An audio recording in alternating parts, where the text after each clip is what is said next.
Eu vejo da seguinte forma: é extremamente improvável o Lula perder essa eleição. Isto porque, se a gente for pegar a última pesquisa da Datafolha, mas por que Datafolha? Por que não pega Atlas? Por que não pega a Quaest? Por que não pega Paraná Pesquisas? Porque o Datafolha é um instituto, assim como o IPEC, o antigo IBOP, que desde 1989 acerta sempre o resultado do segundo turno da eleição presidencial. Inclusive, o Datafolha é o que crava o resultado já várias eleições seguidas. Cravou os 52 a 48 da Dilma em 2014, cravou os 55 a 45 do Bolsonaro em cima do Haddad em 2018. Então, é um instituto que, por mais que as pesquisas tenham sim errado ao longo de todo o primeiro turno, depois em outro áudio explico isso, no segundo turno, a Datafolha nunca erra. Inclusive, crava o resultado, que é extremamente difícil de acontecer.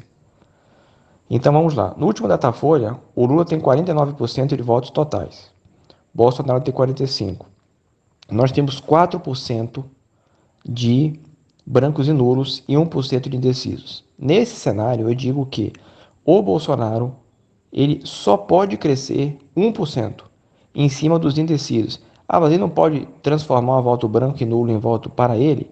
Olha, o recorde negativo que nós tivemos de votos brancos e nulos em uma eleição presidencial nesse século foi em 2002, com 6%, 6 cravado, 0,00. Em 2006, a gente teve algo em torno de 6,06. E aí começou a aumentar o número de brancos e nulos. Na última eleição foi um número bem grande, não me recordo agora quanto foi, mas se não me engano foi acima de 8%. Então, essa eleição ter somente 4% de brancos e nulos, não tem como descer disso. Até porque existem pessoas que têm um voto nulo ou branco convicto. Eu conheci mesmo um cidadão que trabalha no TRE, ainda aqui, daqui da Bahia, e ele disse que só vota nulo. E não importa quais sejam os candidatos, ele vota nulo.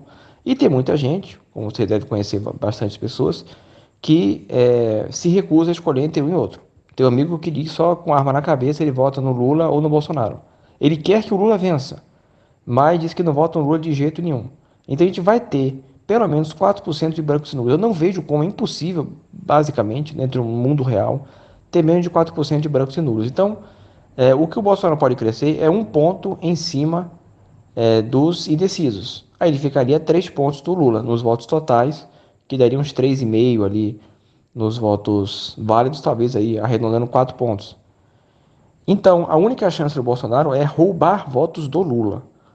E nós temos já anos e anos, né, da redemocratização e provou-se que é extremamente difícil que o cidadão que foi lá, digitou 13 na urna, botou lá 1, 3, viu a cara do Lula e confirmou, no segundo turno mudar o voto. Acontece, acontece, mas é um número assim inexpressivo, muito baixo.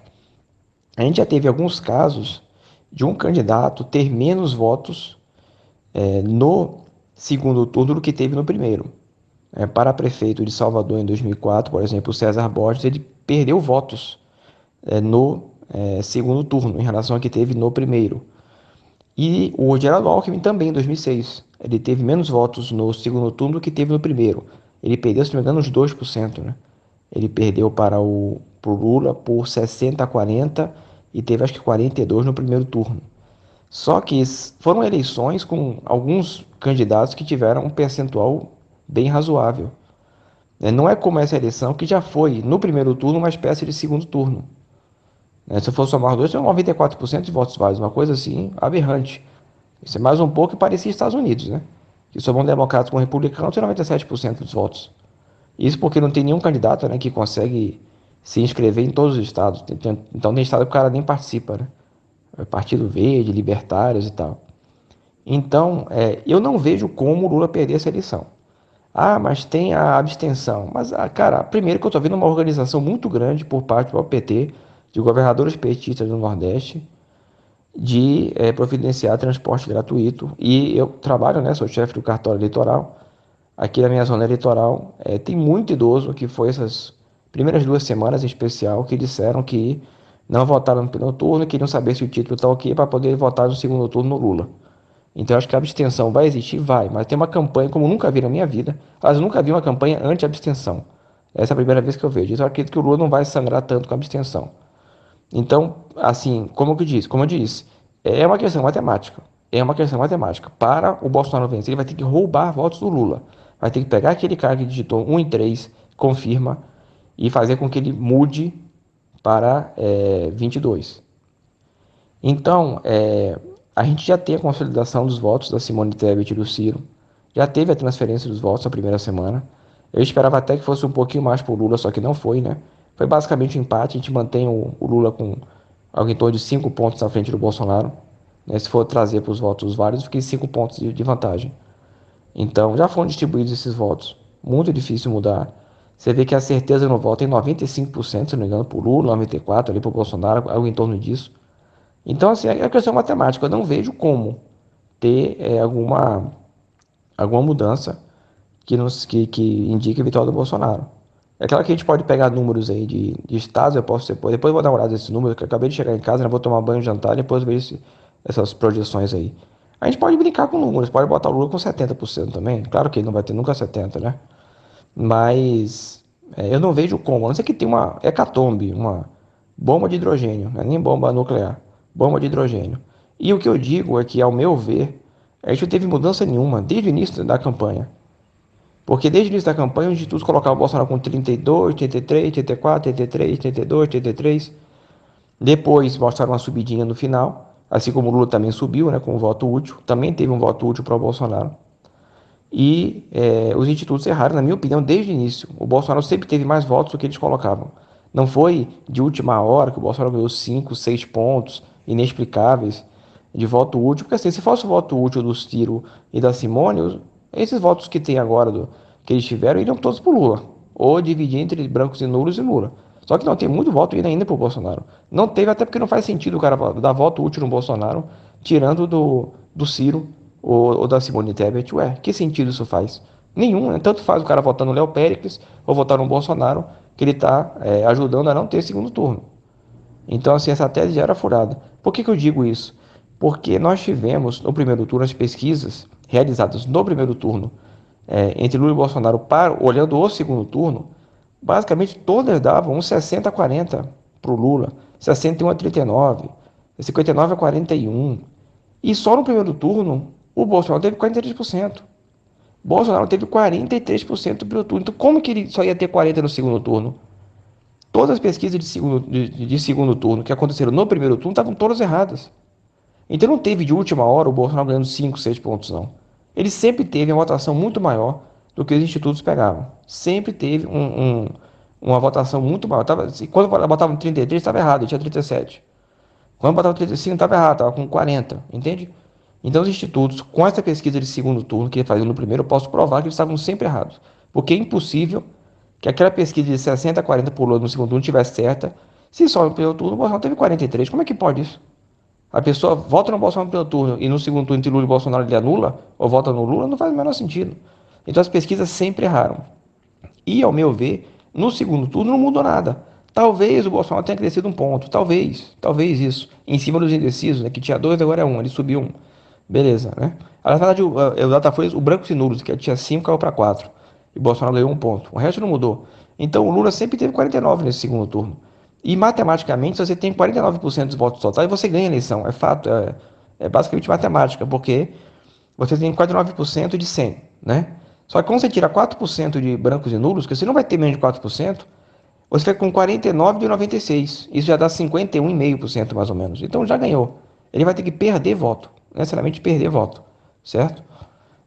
Diretamente para o Bolsonaro. Não adianta nem transformar em branco e nulo, porque mesmo assim não chega, né? E as pesquisas no segundo turno, você não pensar, mas se erraram no primeiro contra o Bolsonaro, e erraram mesmo, não tem o que discutir.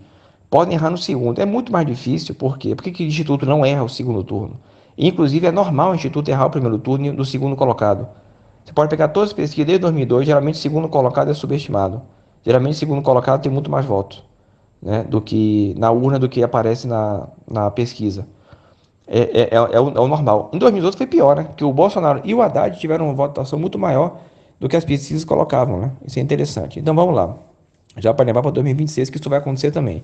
No segundo turno, por exemplo, o IPEC vai lá e coloca e faz a pesquisa, né, com a amostra dele e tal. Aí dá que 50% das pessoas votaram no Lula e 41% no Bolsonaro. Ele vai ver, bom, tá errado, pô. Foi 48 ou 43. Nossa pesquisa pegou 50 a 41. Tá errado. Então eles ajustam. Eles dão peso aos votos. Então eles conseguem ajustar. Entende? Então, assim, agora a base essencial das pesquisas é a pesquisa do primeiro turno e não mais a amostra que eles fazem. Claro, eles têm, obviamente, a metodologia, só que eles agora filtram com o resultado do primeiro turno. Então é muito difícil errar, né? E as pesquisas estão dando sempre 49 para o Lula, 49, 49, 40. Só a Quest que deu 47. Agora o Quest é estranho. A Quest basicamente tira 2 pontos do Lula, tira 2 do Bolsonaro e coloca isso em indecisos. Eu não sei como que eles fazem, eu tenho até um conhecido lá, um amigo meu, mas ele também não sabe explicar por que a Quest dá tantos indecisos. Deu 7% na primeira pesquisa, impossível ter 7% de indeciso numa campanha entre Lula e Bolsonaro. Impossível. Não sei por quê. Então, a única pesquisa que não foi boa para o Lula é a da Quest. Porque aí dá brecha para se todos os 5% indecisos forem para o Bolsonaro, aí empata. Mas, eu acho que alguma coisa eles fazem para o cara falar que está indeciso em vez de dizer se é Lula ou Bolsonaro, né? Eu acho que é pesquisa residencial, talvez o cara dentro da própria residência não queira dizer e acabe dizendo que está indeciso, né? Para outra pessoa dentro da residência falar, não escutar, não sei, né? Mas enfim. Então todas as pesquisas dão Lula com 49. E as pesquisas do tudo realmente basicamente acertaram, né? Porque eles davam em média o Lula com 49, o IPEC da Folha que deu com 50, os outros eram 49 e teve 48,43. Teve uma abstenção maior, né? De 28% entre quem recebe até 2 salários mínimos. Então isso que rebaixou o Lula. Agora eles acertaram todo o resto. Acertaram a Simone Tebet, acertaram o Ciro Gomes. Ah, mas é muito fácil. Tá? Não é fácil, não. Vamos supor que não existisse pesquisa eleitoral. Pronto, há 4 anos não se faz nenhuma pesquisa eleitoral. Vão para a eleição sem pesquisa. Pô, o Ciro teve 12 na última. O Ciro teve 13 na penúltima. Pô, quem quer dizer que o Ciro ia ter 3? A gente só não ficou chocado com isso por um único motivo. Por um único motivo. Porque as pesquisas mostraram que estava caindo. Estava com 9, 8, 7, 5, aí acabou com 3. Né, que ia ter um pouquinho de voto útil no finalzinho, claro. A Simone Tebet, se não tivesse pesquisa, ia ter gente dizendo: não, a Simone Tebet vai ter 10%, porque a terceira via, ela é muito boa de debate, ela é muito boa de entrevista, não acho tão boa assim, eu acho melhor de debate. Então ela vai ter uns 10%. Não, ela teve 4%, como as pesquisas diziam, 4, 5. Assim como vai ter gente que vai falar: não, que isso, Simone Tebet vai ser igual a Meirelles, vai ter 1% só. Então as pesquisas acertaram tudo, só erraram o Bolsonaro, né? Então, assim, todas as pesquisas mostram o Lula com 49 de votos totais, o que ganha a eleição, ponto, ganha a eleição. E acho muito difícil fugir disso. Muito difícil. Vamos ver as próximas pesquisas. O IPEC aqui teve uma diferença, né? É que o IPEC começou, na minha opinião, fazendo alguma besteira. E eu disse isso na primeira pesquisa, eu falei isso. O IPEC está fazendo uma besteira, para não falar outra palavra, grande no Sudeste. Não é possível que o Lula ganhe por 2 pontos no Sudeste. Aí estava dando 55 a 45 para o Lula. Eu falei: não, essa pesquisa está totalmente errada. O Nordeste, perdão, o Nordeste não, o Sudeste tem 40% da população, certo? Então, assim, se o Lula, ao invés de estar 2 pontos na frente, está 2 atrás do Bolsonaro, o 52 a 48 foi invertido, isso muda 1,6 no cenário nacional. E justamente eles ajustaram a pesquisa. Então, essa última pesquisa, o Lula caiu 1, Bolsonaro subiu 1. Na verdade, o que aconteceu é que me parece que eles ajustaram o Sudeste. O resto não mudou. Mas o Sudeste estava absurdo. Não venha me dizer que o Lula estava ganhando no Sudeste. O Lula, com a sorte absurda, ele empata no Sudeste. Eu acho que ele vai perder. Mas ele empata. Dizer que estava ganhando é uma loucura do IPEC. Então, o IPEC, o pessoal se baseia muito no IPEC, mostra que o Lula está caindo. Não, na minha opinião, o IPEC ajustou o Sudeste, agora está com resultado realista. Aquele 55, 45 é uma loucura. Agora, 53, 47 ali, agora está uma coisa mais real. Então, acho que muito dificilmente, depois de ver esses números aí, porque me parece um pouco exagerado já, parece tipo assim, um fim do mundo, né? Mas acredito que o Lula vença. E é uma coisa que eu digo desde janeiro, eu falei: pô, maldito 2022 que colocou 5 domingos em outubro, né? Que é uma coincidência, é muito raro isso acontecer, mas justamente esse ano aconteceu. São 4 semanas de segundo turno, ao invés das tradicionais 3, né? Fosse a eleição agora domingo, amigo, pra mim tava ganha a eleição. Mas vamos esperar, tá? Ganha não tá, mas eu acho muito improvável. Assim, historicamente, no Brasil, no mundo, o cara que vota num candidato no primeiro turno, essas eleições que a gente teve, o candidato perdendo voto no segundo turno, é porque teve muito voto que foi para branco, que foi para nulo. César Borges, 2004, ele tomou uma surra, né? Ele foi pro segundo turno, ele teve acho que uns 30% no primeiro turno, no segundo turno teve, sei lá, acho que 26%. E muita gente deixou de votar. Viu que o candidato ia perder e deixou de votar. Então tem algumas explicações. Assim como o do Alckmin também, não foi gente que votava, não votou no Alckmin no primeiro turno, antipetista, que no segundo turno, não, eu não sou mais antipetista, vou votar no Lula. Não, não foi votar, ou mudou para branco e nulo e tal, né? Ou o Lula também aumentou a votação, né? A abstenção reduziu no segundo turno para o Lula, não no geral, para o Lula e teve um percentual maior, porque observar votos válidos é uma coisa complicada, viu? É meio chatinho. Começou a última pesquisa Datafolha, que assim, Bolsonaro subiu um ponto nos votos totais, agora pode ser um 44,4, que arredondando vai para 44,5, aí aumenta de 44 para 45. 44,4 você arredonda para baixo, 44,5 você arredonda para cima. Então parece que o Bolsonaro cresceu 1%, não. Ele pode ter crescido 0,1. E nos votos válidos, aí muda 2%. Aí colocaram Lula menos 1. Mas ele não caiu, ele continua com 49% de votos totais, ele não caiu, entende? Mas os votos válidos aí acabam bagunçando um pouquinho. Então, é um podcast, acho que eu bati todos os recordes agora. Mas assim, já que tem interesse em discutir isso, eu dei meu parecer aí.